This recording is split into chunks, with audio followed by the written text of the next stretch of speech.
Well, good morning. Glad to see each and every one of you here today. This morning we're going to talk about a life of quality. A life of quality. And what does that look like? Because I know, when we start getting older and when we think about the end of life, we want to make sure that we've lived a life of quality. And what is the basis? What is the source of a life of quality? And how do we obtain it? Well, the wise man Solomon describes it for us in the 3rd chapter of Proverbs. And especially we're going to look at verses 13 through 22 because it describes what a life of quality is based upon. The source of it, of course, is wisdom.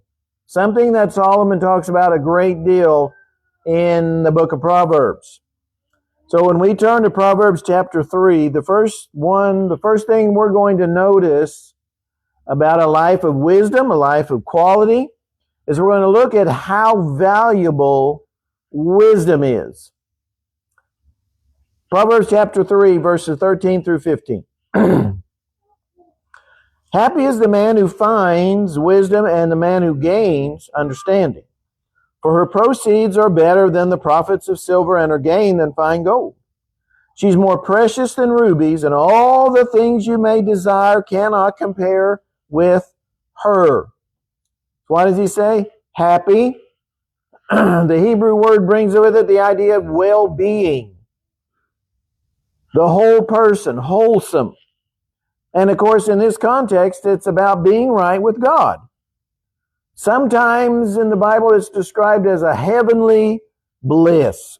So the person who finds wisdom, the person, he says, who gains understanding, that's the person who's going to be blessed. That's the person who's going to have well-being in their life. That's the person who's going to have a quality life. The person who finds wisdom. But notice it has to be searched for. It has to be searched for. And it has to be found. We go a few pages over to Proverbs 8. And we'll read something there beginning in verse 1. Proverbs 8 and verse 1. Another chapter that talks about the excellence of wisdom says this in verse 1. Does not wisdom cry out, and understanding lift up her voice? She takes her stand on the top of the high hill, beside the way where the paths meet. She cries out by the gates at the entry of the city, at the entrance of the doors. To you, O men, I call, and my voice is to the sons of men. See, wisdom cries out, but we have to answer. We have to search for it. We have to find it. In that same chapter, we go down to verse 32 in Proverbs 8. He says, Now therefore listen to me, my children, for blessed are those who keep my ways. This is wisdom talking. Hear instruction and be wise, and do not disdain it. Blessed is the man who listens to me, watching daily at my gates, waiting at the post of my doors. Whoever finds me finds life and obtains favor from the Lord. Wisdom is what we're looking for. Wisdom is what we're looking for. There's a lot of people who have a lot of knowledge, but have very little wisdom. Solomon says here, by inspiration, it's wisdom that brings the greater profits. He says it's better than silver, it's better than gold, it's better than precious stones. He says it's better than anything you can compare it to. He says it's the best thing to get. Job, when we read about Job there in Job 28, want to notice something that Job says, beginning in verse 13. Job 28, verse 13.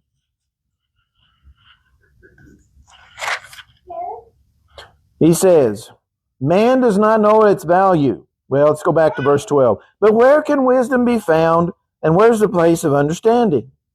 Man does not know its value, nor is it found in the land of the living. The deep says, it's not in me. The sea says, it's not with me.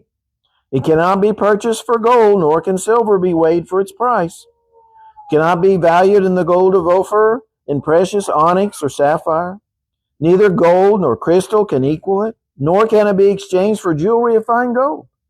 No mention shall be made of coral or quartz, for the price of wisdom is above rubies.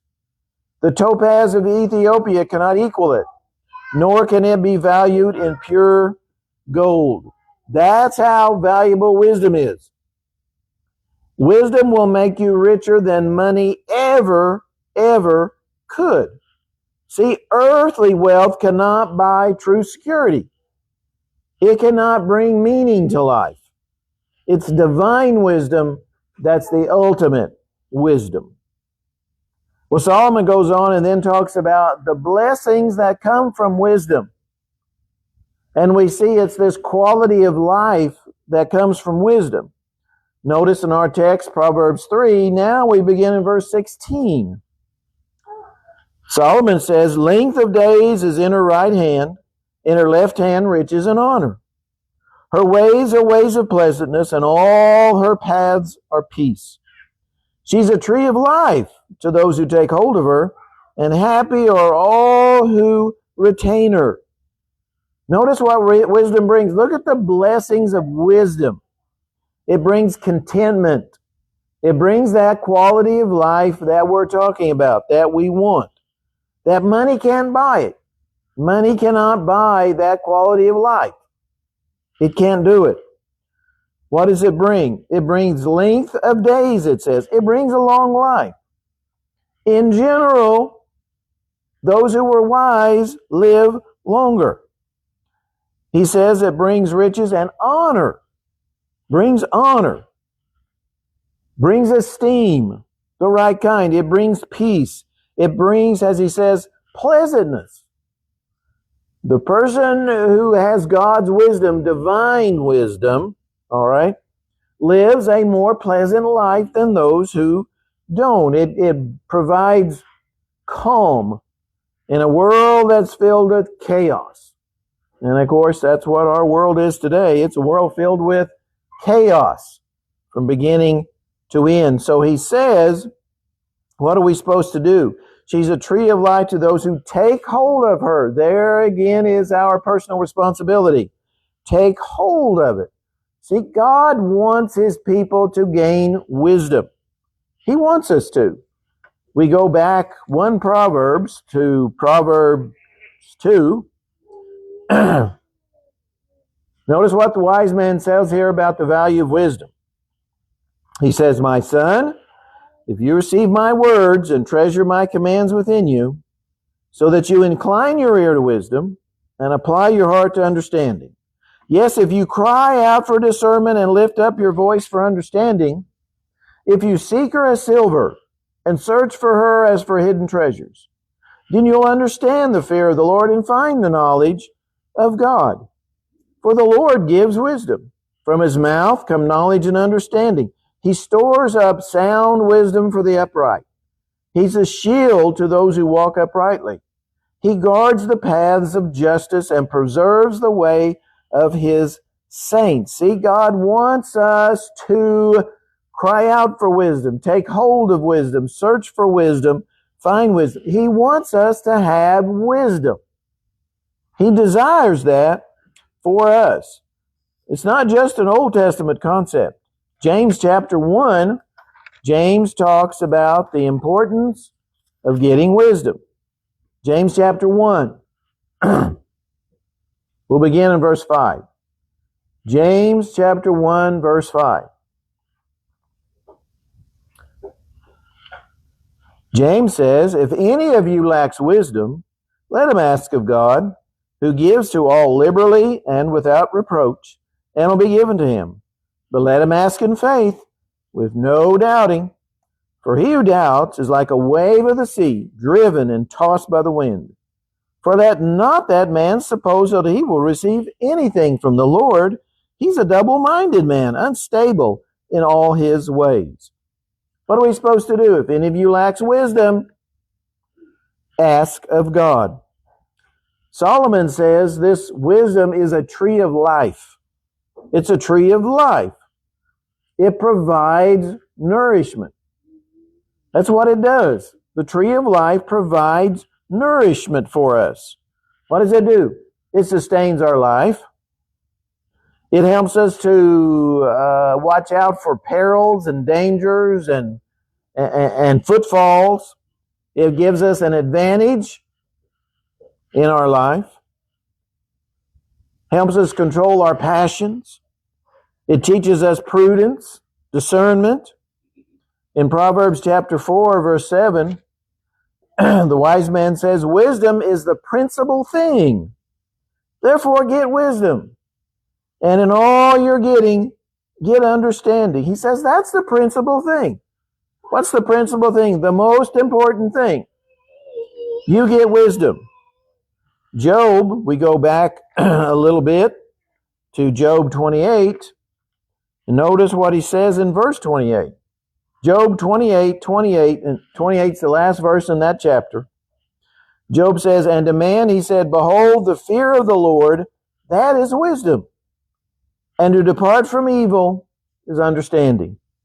Job kind of sums up wisdom there for us. Those are some of the blessings of wisdom. And then back in our text, the third thing about having a life of quality. Verses 19 and 20. Proverbs 3, 19 and 20. The Lord by wisdom founded the earth. By understanding he established the heavens. By his knowledge the depths were broken up and clouds dropped down the dew. So the universe itself was founded and created upon wisdom. It was created upon the wisdom of God. We go back to Psalms, the 104th Psalm. Notice what verse 24 says. Psalms 104, 24 says, O Lord, how manifold, how widely varied are your works. In wisdom you have made them all. The earth is full of your possessions. This great and wide sea in which are innumerable teeming things, living things, both small and great. See, he created it in wisdom. And creation certainly does that. We go back one more time to Proverbs chapter 8. Proverbs chapter 8 is another great chapter on wisdom. Proverbs 8, beginning in verse 22. The Lord possessed me. Me, there's wisdom. That's what the chapter is about. The Lord possessed wisdom at the beginning of his way, before his works of old. I, wisdom, have been established from everlasting, from the beginning, before there was ever an earth. When there were no depths, I was brought forth. When there were no fountains abounding with water. Before the mountains were settled. Before the hills, I was brought forth. While as yet he had not made the earth or the fields or the primal dust of the world. When he prepared the heavens, I was there. When he drew a circle on the face of the deep. When he established the clouds above. When he strengthened the fountains of the deep. When he assigned to the sea its limit, so that the waters would not transgress his command. When he marked out the foundations of the earth. Then I was beside him as a master craftsman. And I was daily his delight, rejoicing always before him, rejoicing in his inhabited world, and my delight was with the sons of men. See, creation displays God's wisdom.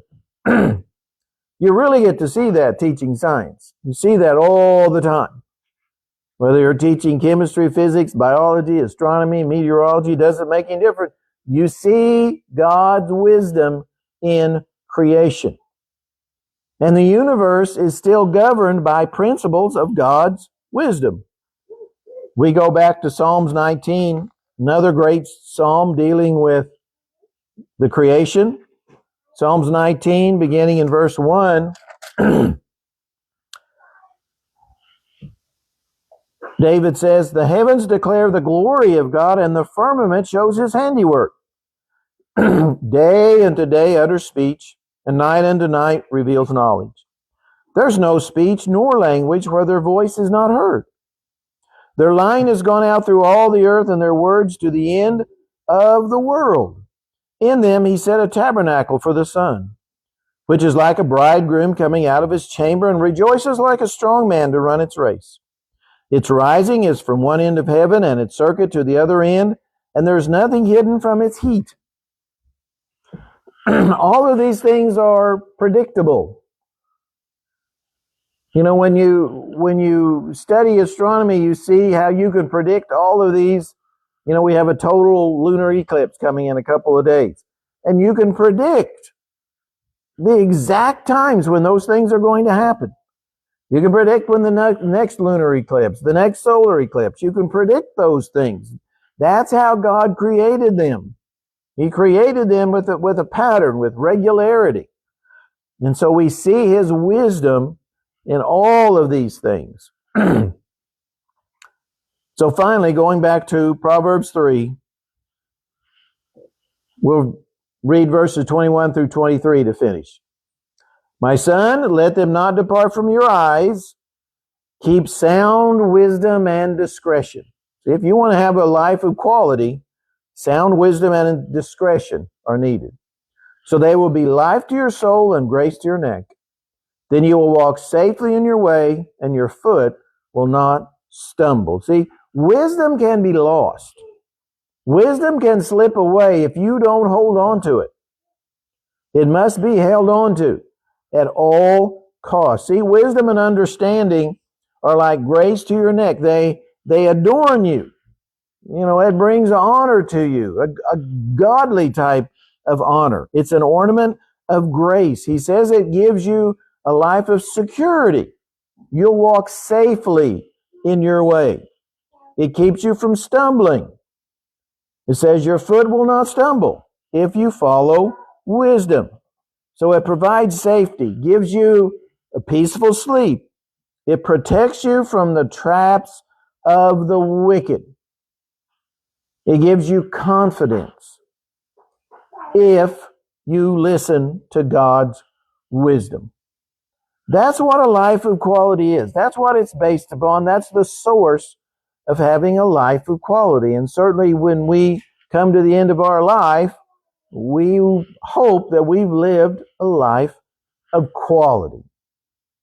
So this morning, I hope you've had some things to think about living, about wisdom, about understanding and discernment. And so as Doug leads us in this invitation song, if there's a need for you to ask for prayers, we encourage you to do that as we stand and sing.